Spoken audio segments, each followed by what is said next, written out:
So if I told you that in the UK there is the smallest football league in the entire world, consisting of just 2 teams, it's one that you probably never heard of, and yeah, we're going to be looking at it in this video. It's a pretty unique situation. Before we start, this video is sponsored by OneFootball, and while the City Isles Football League is not on OneFootball, there are plenty of other football leagues around the world that are included in the OneFootball app in a lot of depth. Next up, we can go on the news section, so up to date with news from all around the world, or specifically for different teams in each team's news section. You can also go and watch videos on the videos section. That's one of my favourite parts of the app. Just scroll through there, see loads of videos happening from around the world in football, all sorts of different types of videos, of goals, of stupid things that are going on, interviews that you probably wouldn't see elsewhere on social media. Just keeps it all in a nice place all together. You can also stay up to date with loads of different transfers going on. While this isn't the transfer window right now, you can stay up to date with loads of different rumours that might be happening and transfers that could happen in the future, so it keeps you up to date with all of that as well. If you want to download OneFootball, then the link to download it is in the top line of the description. Anyway, this league exists on the Isles of Scilly, which is a group of 145 islands. Only 5 of them are inhabited, and it's off the southwest coast of Cornwall.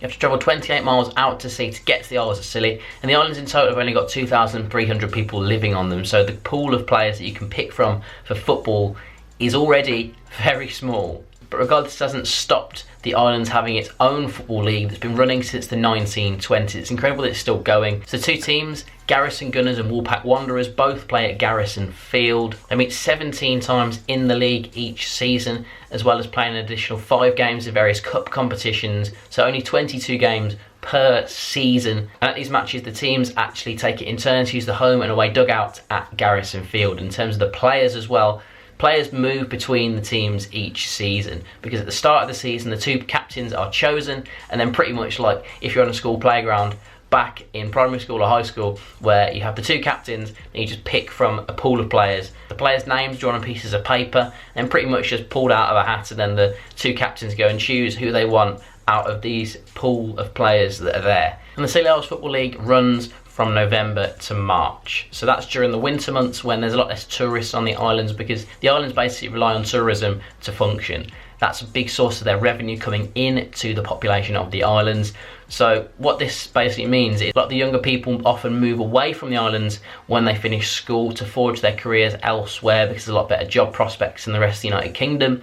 So that means that there aren't a huge amount of people that you'd say are like the ideal age for being footballers of sort of 18 to 30. A lot of the players are older than this, which basically means that they struggle to get squads together each season, because players will come and they'll leave and they'll come back. You know, it just makes things a lot more difficult, but the fact they still manage to keep going each season and get 2 teams together is pretty awesome. And there used to be as many as 5 teams across different islands, but obviously due to what I've mentioned earlier about players being few and far between on the islands, it's cut it down to 2 teams. And really, it's a great example of, similar to like the Corinthian Casuals' history of just having that Corinthian spirit of just wanting to play football for the love of football. You know, it doesn't matter what team they're on, these players move between teams each year. It doesn't matter that the fact there's only 2 teams in the league, doesn't matter that they're playing against the same players each week. They just love playing the game of football, and that really is great to see, even on such a small set of islands.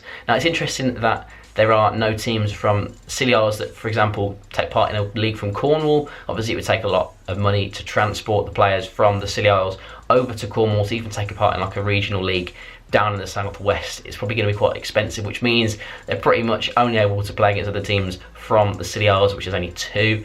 So this does make it a really difficult prospect of sustaining a football league in the Scilly Isles. It'll be interesting to see how it moves forward in future years, whether they expand to more teams, whether it declines more. This league's been going since the 1920s, so it's been sustained for a very, very long time. They do actually travel over to Cornwall once a year. A combined team from the 2 teams on the Scilly Isles actually play against a team from Penzance in the Lyonese Cup. This is actually, interestingly, also the smallest trophy in the world. You might see this as a bit of a joke, but it's actually taken totally seriously, which is something that I absolutely love about this. It just shows that this is football totally stripped back of all the money, totally stripped back of everything else on top of it. It is just football for the love of football. And that is what is great about the Scilly Isles Football League. It's quirky, it's unique, it's different. Would you like to play in a league like this where you know you're going to be playing against the same players each week?